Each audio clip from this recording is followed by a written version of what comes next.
Alright guys, good morning. 7 a.m. about to hit a pull workout.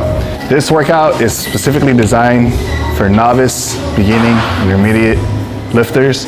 So, pull day, what does that mean? That means we're gonna train our lats, back, traps, and biceps. All the pulling muscles of the upper body.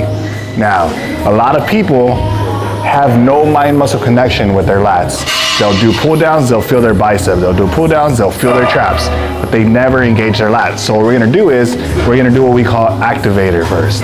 We're gonna do an exercise that isolates the lats, get blood in the muscle. That way when you do perform the pull downs and all of that, you can feel your lats engage better, causing you more growth. Now you're actually working out the muscles that you're intended to. I'm gonna show you guys how to do that first isolation, and then we'll go into the hard stuff. So I bend my hips here just to give me better balance, better leverage. If I'm here, it'll pull me forward. If I'm here, I'm in line with the direction of the pull, and I have better support, so my base is a lot stronger. Now, the goal here is to get your elbows behind your body, basically, but the cue should be, what you should think about is bringing your elbows straight to the ground, and the movement will happen by itself, but you'll actually be engaging the lats while you're doing it.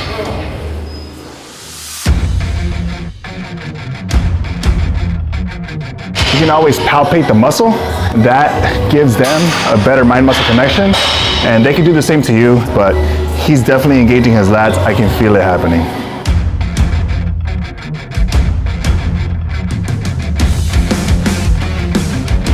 Yo, how long have I been working out with you?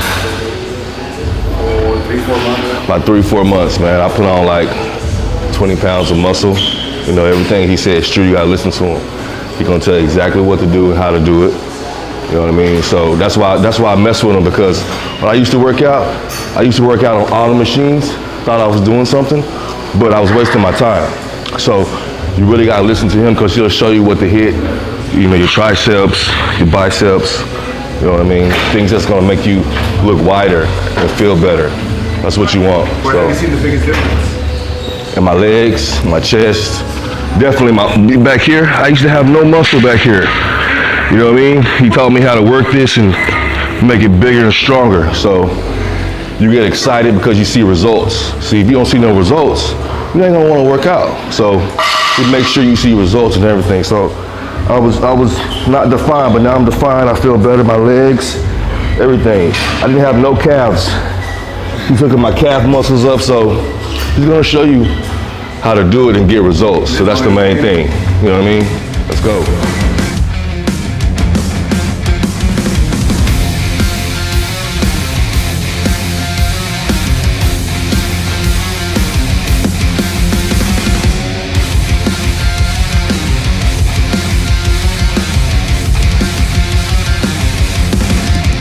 Alright guys, so the first exercise was an activator. This is gonna be our progressive overload exercise. So this is where we track and progress over time. Track the weight, track the reps, get stronger every week. This is gonna be our primary movement. It's for the lats. You're gonna bend sideways, brace yourself, bring your elbow directly to the ground. The function of the lats is shoulder extension, and that's exactly what we're doing here.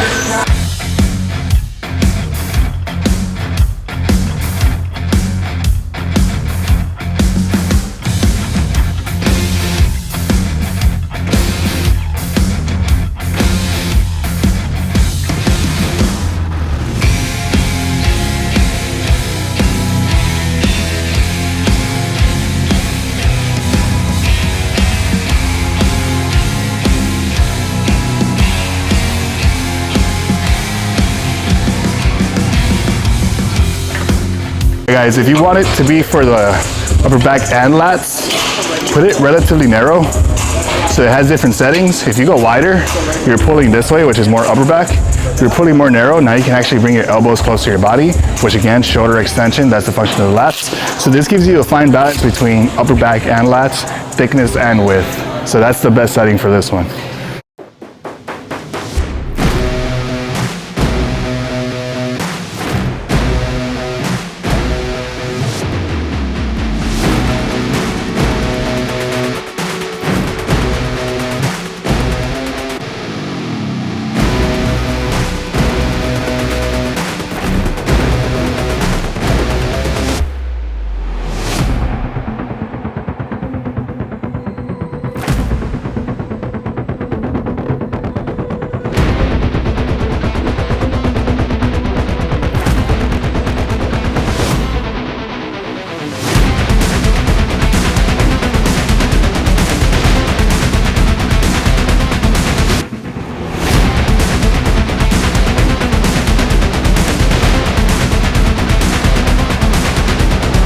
All right, guys. Fourth movement of the back, last.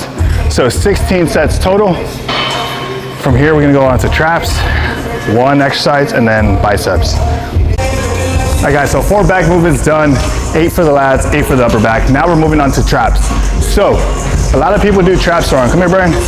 So a lot of people grab the weight and shrug up like this.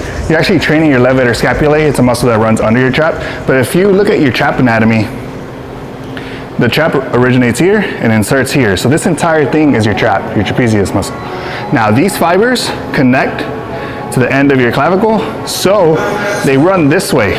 They don't run up and down. So when they contract, they bring your arm this way. See what I'm saying? You shrug up this way. So what you do for shrugs is you grab wide to train the upper back. Now, there's a second aspect to this. Because the traps are so big, you don't just want to train this little portion. So what you're going to do is you're going to bend 30 degrees, and now you're going to shrug up. Now you're training the entirety of your traps. So arms wide, bend 30 degrees, and shrug. That's how you get some big ass fucking traps. Let's go.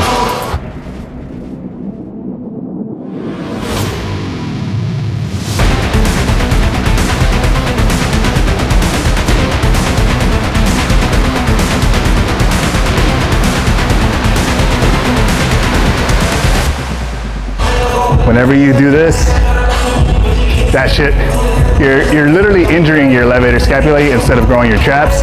Grab wide, lighten the load, and bend 30 degrees, and shrug.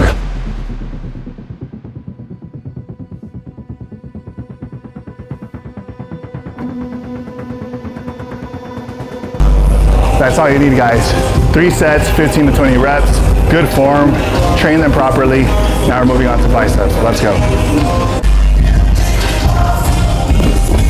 All right, guys, let's talk some science. So for the biceps, in every muscle group, you can train them in the mid-range, the shortened position, and lengthened position. Your progressive overload movements are typically in the mid-range. So that means that the elbows are directly beside your body and you curl. There are 3 main exercises that you can do to progressively overload over time and get big biceps. 1 is the easy bar curl, which we're doing today.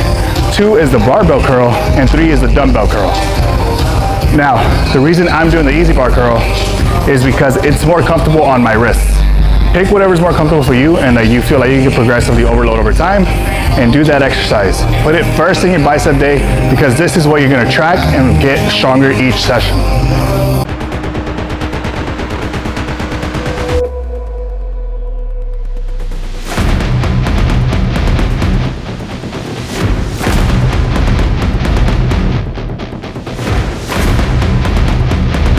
Hey guys, so similar concept to the push day where your triceps get work secondarily on all your presses. It's similar to the biceps. So on every pulling motion, your biceps get trained, so you don't need to do that many sets on your biceps at the end of a pull day. We're doing 6 sets of biceps. Reason being is because we've already done 12 sets of elbow flexion before this. So the biceps bend the elbow, right? So that's elbow flexion. This pull down, the rows, they all perform elbow flexion. So your biceps are already fatigued and you don't need to overload anymore. Again, we worked these pulling motions in the 8 to 10 rep range. So whenever you get to the biceps, work it in the 12 to 15 rep range because those fibers, those fast twitch fibers were already taxed on your back exercises. Now you gotta target your slow twitch fibers, so higher rep range. That way you train the entirety of the fibers of your biceps.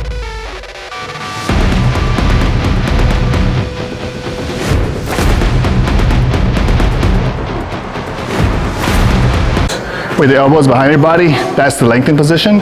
Your biceps are most vulnerable in that position because they're stretched, they're being stretched under load. So this exercise lends itself really well to higher rep ranges because if you go heavy, you'll snap your shit up back here. But if you go light, you'll already cause a lot of muscle damage and a lot of growth. So the standing cable curl with being forward and the elbows behind your body is a great way to train the body in the biceps in the high rep range.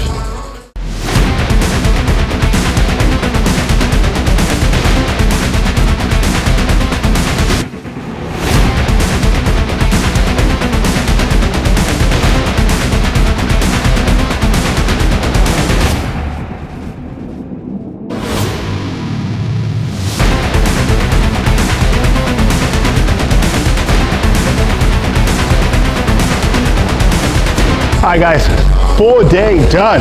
16 sets of back. Shit, I forgot already. 3 sets of traps and 6 sets of biceps. Brutal workout, absolutely brutal. I'm gonna cramp up like crazy in my forearms, I know it already. Should have worn my straps more, but that's okay. This is a perfect setup for a pull day for a novice, beginner, and intermediate. So if it's within your first 3 years of lifting, this is how you want to set up a pull day. It's perfect. You can literally run this exact same workout for about 6 to 12 weeks before you start to rotate exercises. These exercises are going to start off with high stimulus, low fatigue, but as you do it more and more, you get diminishing returns, the exercise gets stale, and you want to switch it up. I'll produce more videos showing you guys some ideas of how to switch it up, but until next time, I'm out.